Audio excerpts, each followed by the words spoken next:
Welcome to Marvel Us Disney.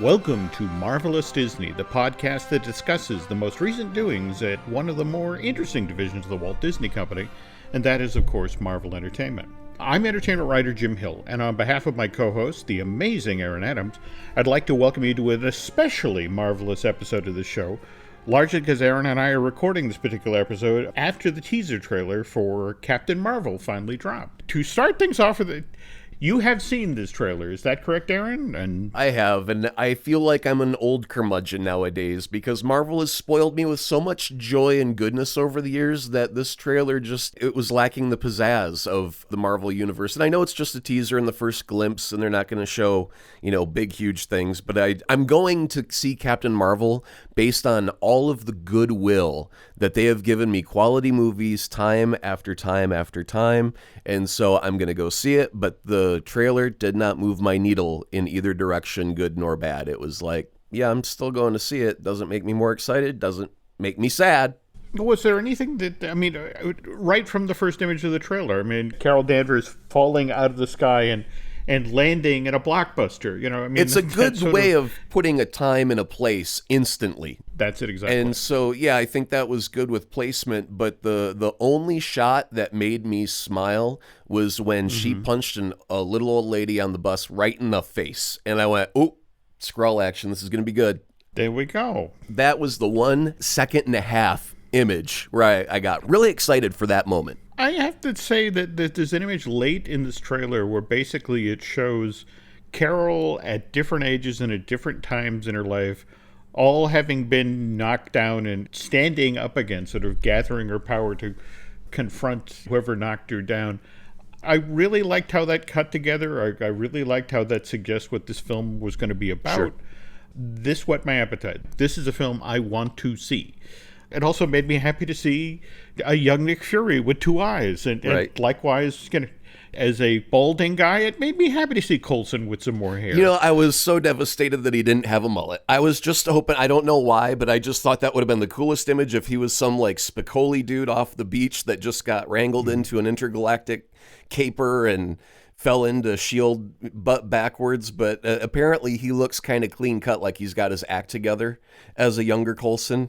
So I don't think he's going to stray too far from his character path that we already know today. Yeah, and I'm sure there are certain people at Marvel Studios who, if they hear your suggestion there, it's like, oh man, that was an avenue we should have explored. But it is what it is. Yeah, absolutely. They have decided where they're going with this one, and in talking with folks at Disney, they're pleased with the reaction that the teaser trailer has gotten so far. It got 109 million views in the first 24 hours it was available online. If you were to put this trailer out before Iron Man, how many views do you think Captain Marvel would have gotten?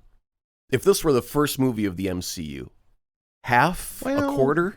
Double? Which direction? I think it would be a lot less. When they announced Iron Man and it was Robert Downey Jr. who had been selected, remember, we're not thinking of Robert Downey Jr. today.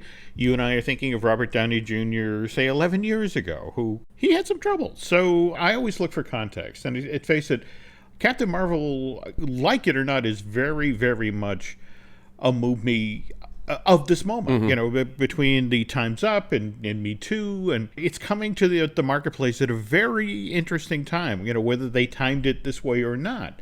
10 years ago? All I think is that 109 million views on that trailer is a sign of the goodwill that Marvel has earned for putting out quality films, because I know a lot of people that are not diehard fans like I am. I got a friend that I've known for decades, and he's never read a comic book in his life, but he has seen all of the Marvel movies, and now we can have a geek conversation on that level that I always wished we could, and now we can, and so now he's calling me decades later going, dude, I get it. I understand why you're a fan of this stuff. That was some pretty cool stuff in that movie. And so the general public, I think, is starting to realize that the name Marvel means a good time at the movies. This is true, but to circle back to your point, the people at Disney and Marvel are not taking any chances, especially with this character. Take, for example, the Marvel Rising Secret Warrior movie that will be debuting on Disney Channel and Disney XD this coming weekend. Given Captain Marvel's positioning in this film, for a certain market segment, this is an introduction to that character. Right. Placing her in the world, putting her in front of that audience to give them some idea of her powers, her significance. Don't get me wrong, I'm watching it for Squirrel Girl, but that I was dropped as a child. No, Squirrel Girl is cool, man. There's no having to make up excuses for loving Squirrel Girl. She's awesome. She is awesome. But again, the whole notion is that Disney and the folks at Marvel Studios, every one of these movies, as they come to the marketplace, behind the scenes, there is planning that rivals D-Day. The fact that the teaser trailer for Captain Marvel, remember, this is a movie that doesn't hit theaters till, March 8th, March 9th of 2019? But at the same time, I love how even the poster has something that can spark conversation online. Did you catch the half a cat in that thing? No.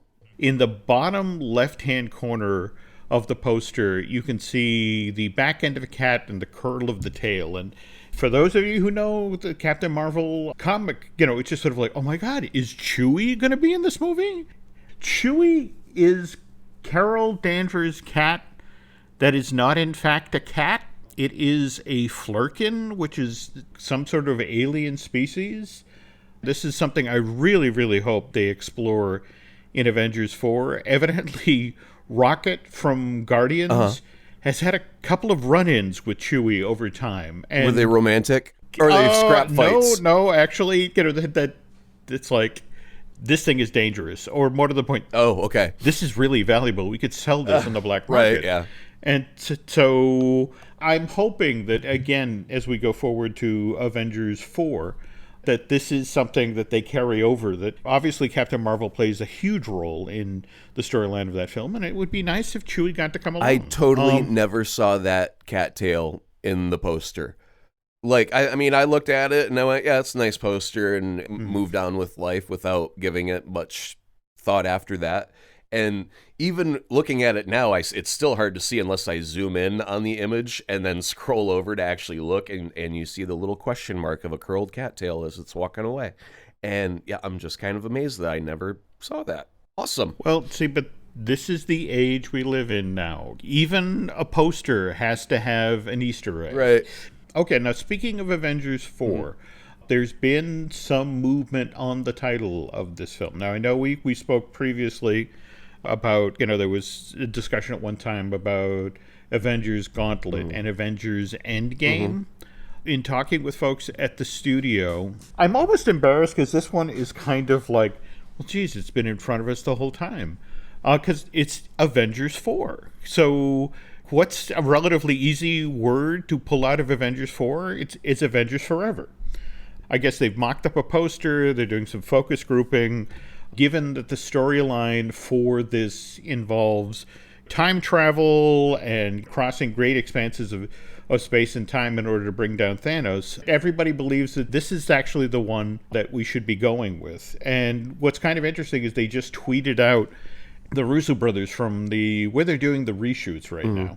They tweeted out a shot of the stage where you can see 4 A's in, or A-shaped things, whether it's ladders or easels or that sort of thing within the space.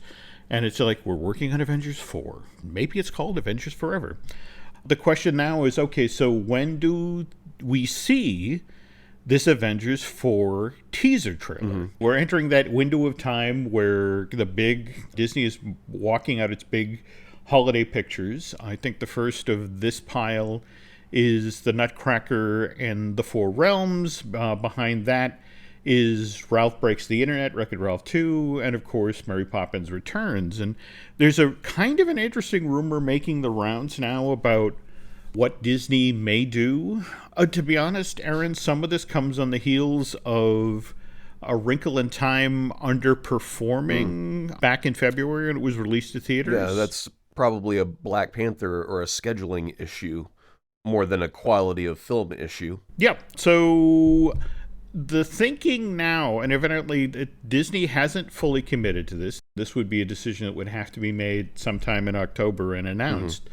But what they're exploring is the idea of dropping the Avengers 4 teaser trailer in front of Nutcracker in the Four Realms, and that it wouldn't be available to be shown online till basically after the first weekend of the film. Oh, well. So the notion is, if you wanted to see this thing early, you'd have to buy a ticket to the Nutcracker in the Four Realms. No.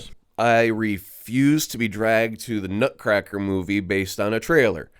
I can't think of a movie ever in my life, including the very first Spider-Man in 2002, where if the trailer would have been released in a movie theater only and then I had to wait, 3 or 4 weeks online, I would have waited 3 or 4 weeks online if the movie it was attached to was something I had no interest in seeing. There's actually a historical precedent for this. If you think back to November of 1998, when the teaser trailer for Star Wars Episode 1, The Phantom Menace, that's what Lucasfilm actually did. They arranged to have, there were 3 movies that had already been out in theaters for a little bit at that time. There was The Waterboy, which was released through Disney's Touchstone division. There was The Siege, which was a 20th Century Fox film, and then Meet Joe Black through Universal. And every one of these movies, they actually physically went in front of each print of this film that was being showed around the country. They cut in the trailer from Phantom Menace. And the interesting thing is that you can go back and read the contemporary accounts at that time. And Variety tells the story of, they sent a reporter into the theaters to a screening of The Siege. And, here's an audience of 500 people.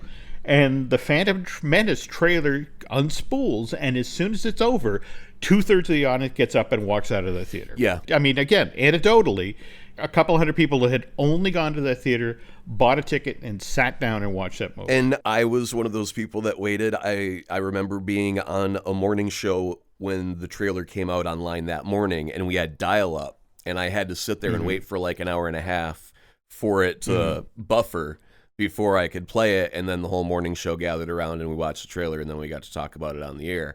But yeah, none of us would ever have gone to go buy the ticket because we just didn't care. I mean, it was Star Wars, and I cared as a Star Wars fan, but like I said, I wasn't going to spend $8, especially on a radio budget, which is basically ramen noodles, you trade for currency.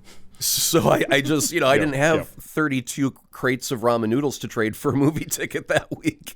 So I was okay with waiting for that to come out online. But yeah, I know it can give a boost by putting a certain trailer in front of a movie, but I think we're so overwhelmed by advertising. That's why I'm kind of a really big fan of what Deadpool has done with their advertising. They didn't necessarily always have to show clips from the movie. They just had Deadpool riffing on something crazy, and you totally didn't expect that to be in the movie, but it gave you a great sense of the tone of the film without spoiling any of the film. I think you're bringing up a valid point. If you think back to Phantom Menace, Lucasfilm very consciously made a decision to spread the love, spread the wealth, so to speak. I mean, it made sure that trailer was in front of a Fox film, in front of a Universal, in front of a Disney. So, the chances are, if you were an exhibitor around the country, you got a bite of this apple. People came to your theater and bought tickets.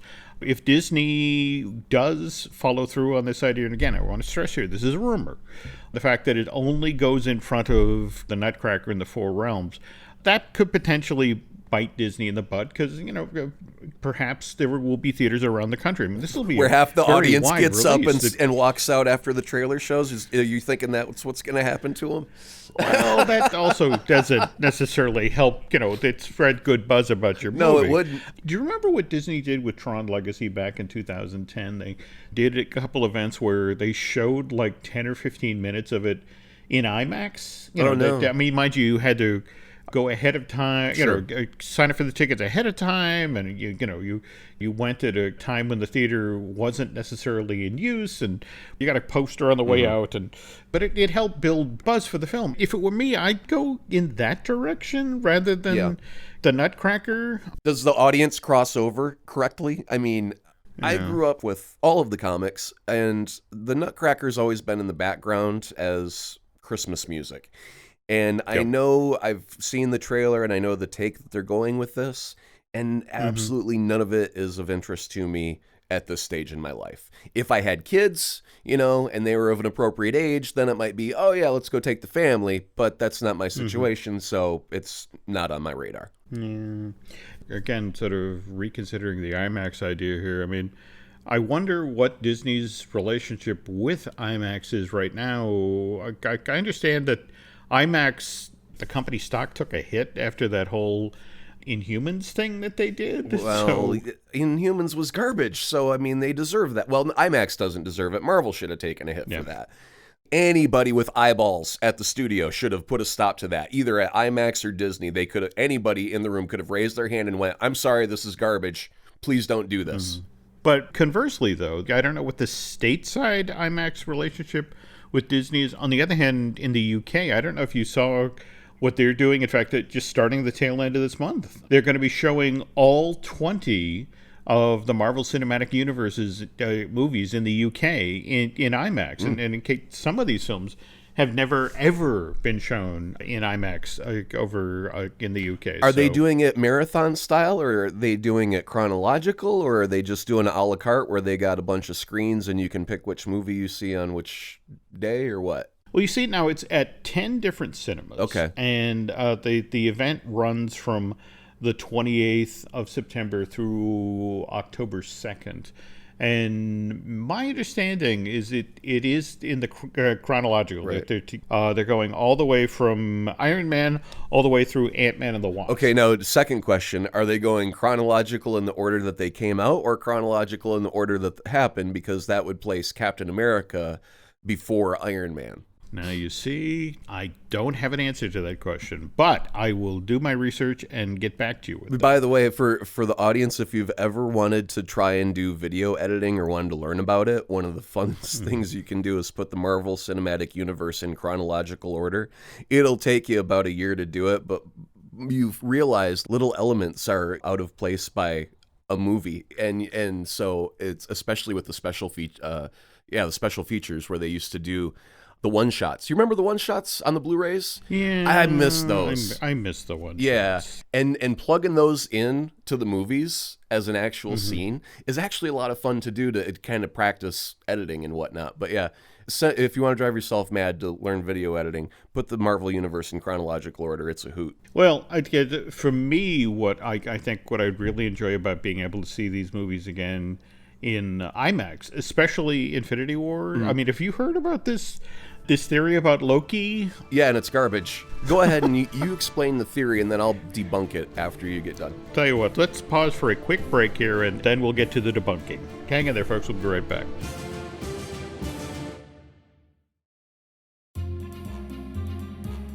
And we're back. Okay, so to sort of lay this out, the theory that's making the rounds on the web right now is that if you watch Infinity Wars, the sequence where Loki attempts to stab Thanos, he's using his left hand. Loki has been shown in all the previous films and to be right-handed. So the fact that he uses his left hand, the only other time he's used his left hand was when he faked his own death in Thor: The Dark World.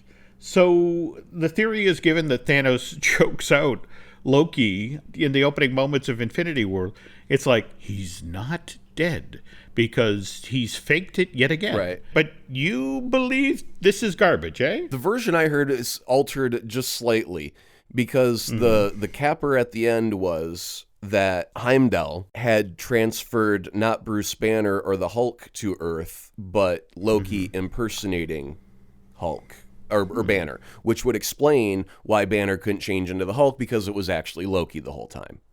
And that was the capstone on top of that I was just like almost offended by, because Loki is killed, before the transfer happens and you see him dead, and then he's shown still dead afterwards, and Banner is not able to float in space and survive. So when the ship is destroyed, if Banner were still there, he would be dead. The whole left-handed thing is, I think, just weak sauce.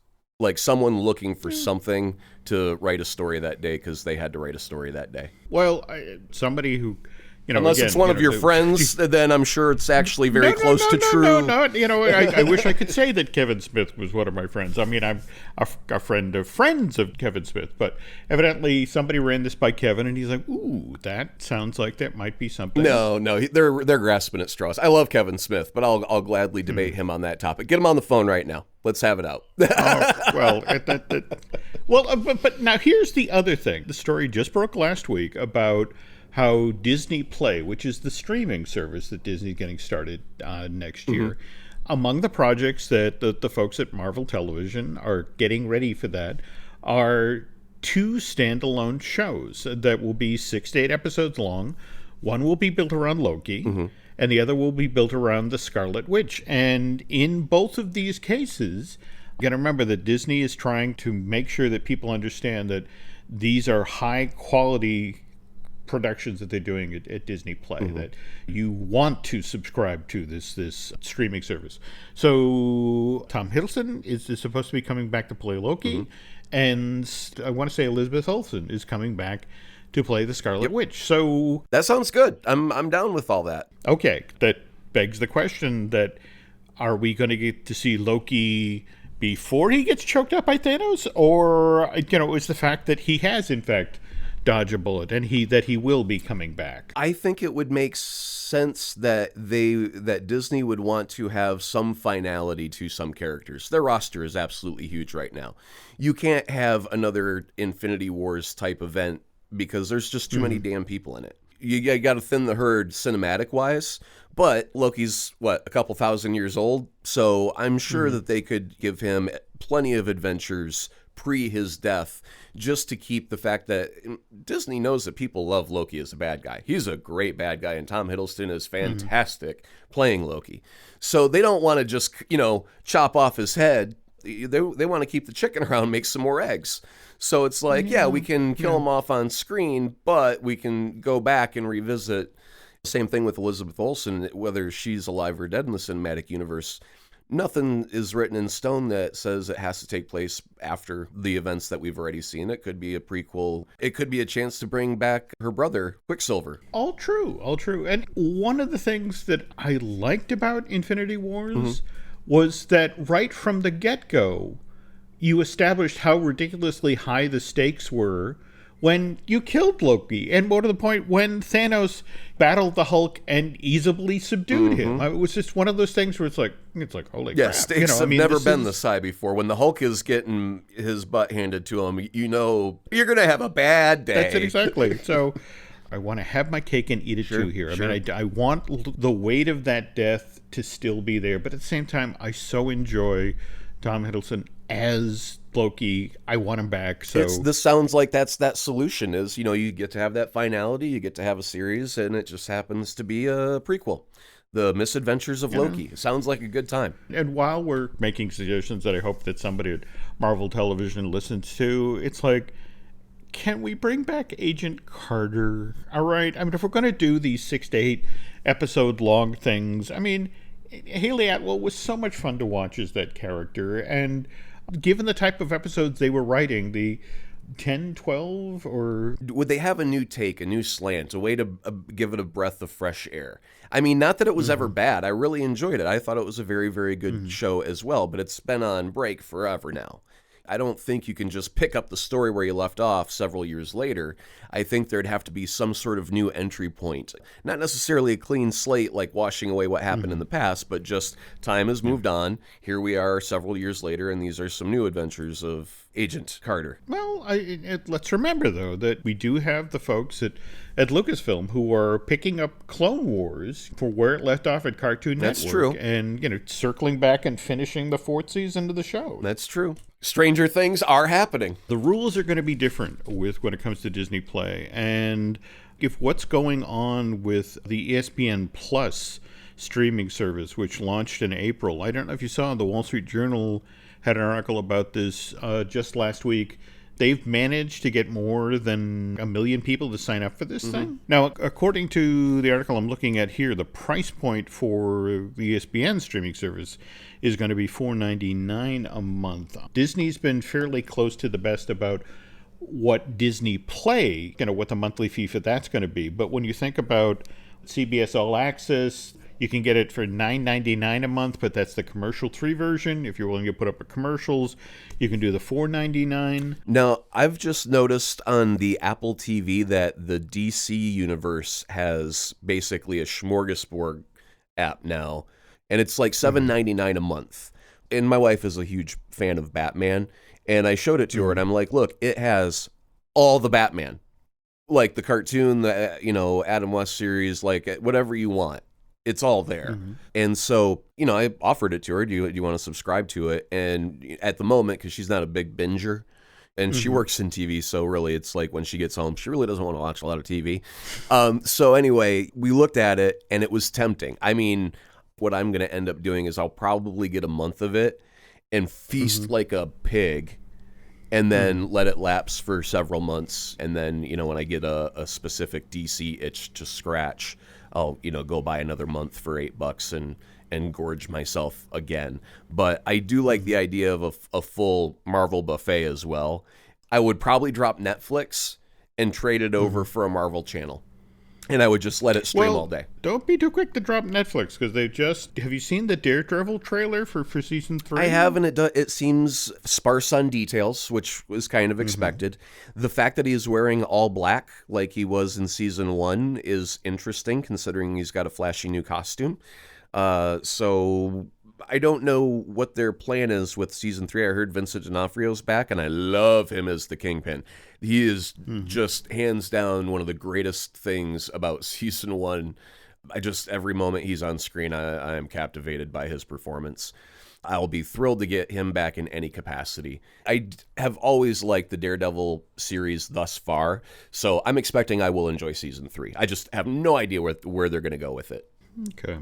Before we continue here, I feel like, given that we've talked at length in earlier episodes about the James Gunn situation, we should make a point of bringing up the interview that Bob Iger just did with the Hollywood Reporter, and they flat out asked him about his decisions in regarding to Mr. Gunn. And Iger was, I want to say diplomatic, but he definitely compartmentalized it.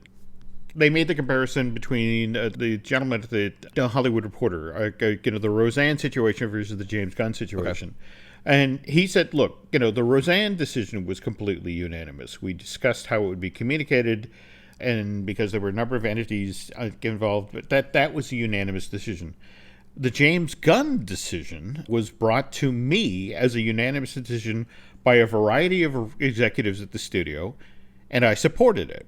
Kind of tepid language, especially in comparison to Roseanne. And the Hollywood Reporter had said, well, look, there was backlash. Do you still support that decision? And I haven't second-guessed Marvel's decision. I'm beginning to think, even if Mr. Horn does leave in January, I think the ship has sailed on James, which is unfortunate. There are a lot of talented directors. Like you stated in the previous episodes, they've had plenty of stuff that was Guardians of the Galaxy-esque that was within Infinity War that was directed by the Russo brothers, not James Gunn. So it's not, inconceivable that another person can direct something in someone else's style. I mean, George Lucas did not direct all of the Star Wars movies. No, he did so people can take a blueprint and they can build a house. That's what it is. You take the parts, you put them together, and if you follow the blueprint correctly, you got it. Okay. Speaking of the interview with the Hollywood Reporter and knowing how you feel about what Fox has done with the X-Men films and that sort of thing, I thought you might be intrigued by this question and answer back and forth here. That the Hollywood Reporter asks, how is Marvel going to absorb Fox's X-Men franchise? Is Kevin Feige going to oversee everything? And Iger's response is, I think it only makes sense. I want to be careful here because of what's communicated to the Fox folks, but I think they know. It only makes sense for Marvel to be supervised by one entity. There shouldn't be two Marvels. Now, think about this as the follow-up, though. So Deadpool could become an Avenger? And Iger laughs and says, Kevin's got a lot of ideas. I'm not suggesting that's one of them, but who knows? Yeah, I doubt that would ever happen. Well, here's the thing. There's a gun jumping rule in place for these types of big deals where they can't start working on anything X-Men or Fantastic Four at all today. They have to wait until it's approved by the European Union and the other, whomever else has their say on this deal. And when it's finally through in 2019, then they can go ahead and start making their plans. But that prevents two companies that are currently merging or possibly merging from communicating with each other future plans, because if the deal doesn't go through, it could ruin both businesses or, whatever. So they'll talk about it diplomatically in an interview. Oh, that's a great idea. We never thought of that. But really, I'm expecting a very slow turnaround just because the deal's going through and we're expecting a closure in 2019.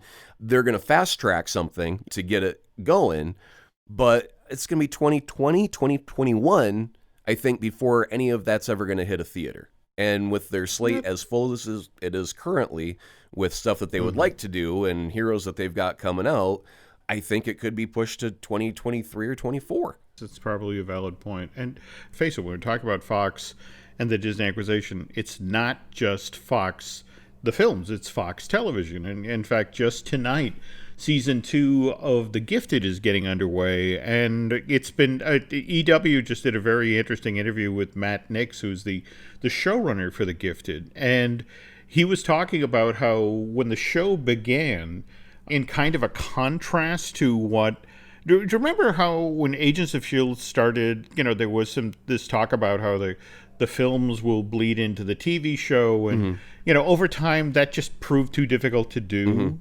Whereas with The Gifted, from Nix's interview with EW, he said, initially we had we've got to stay away from the movies kind of thing going on.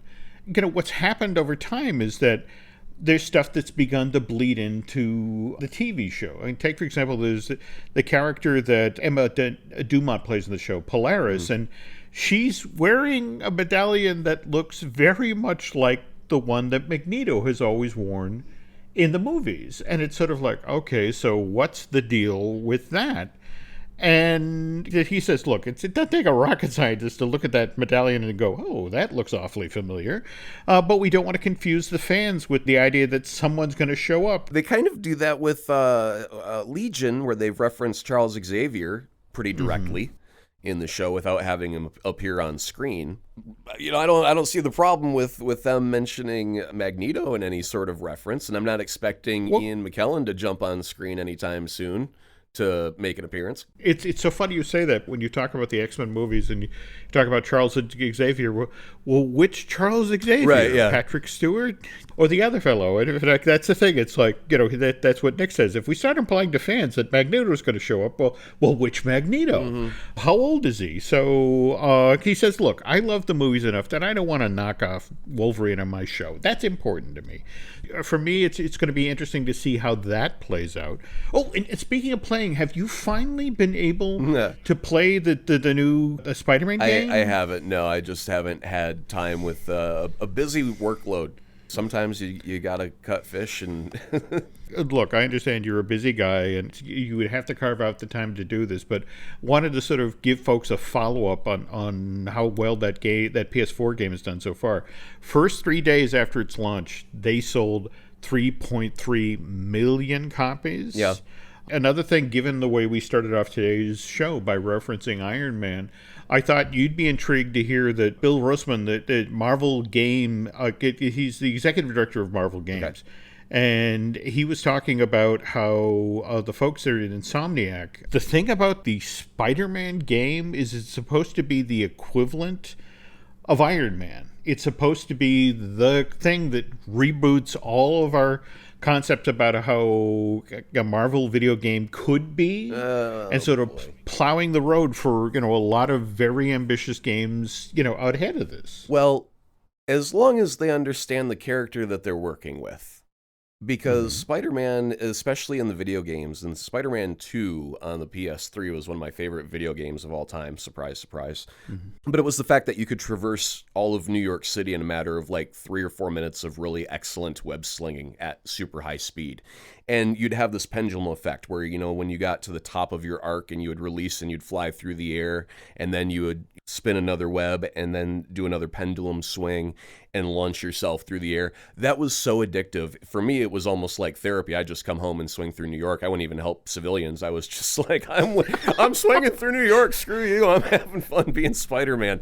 And it was a really great game. But it was how you traverse the city. It had random events that would pop up. And then if you were to try and translate that to a Wolverine game, he's on the ground. He has to run. And you don't want to run across New York City. So you have to figure out a way to make Wolverine work that is not the same way that Spider-Man works.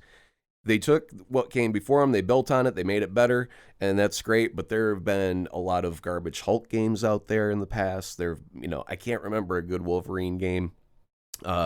X-Men, I think Legends was the name of the video game on the PlayStation, was kind of fun. It was like a 4-person brawler, so you could play with your friends, but it was a top-down kind of thing, and it wasn't very immersive. It was very arcade-like.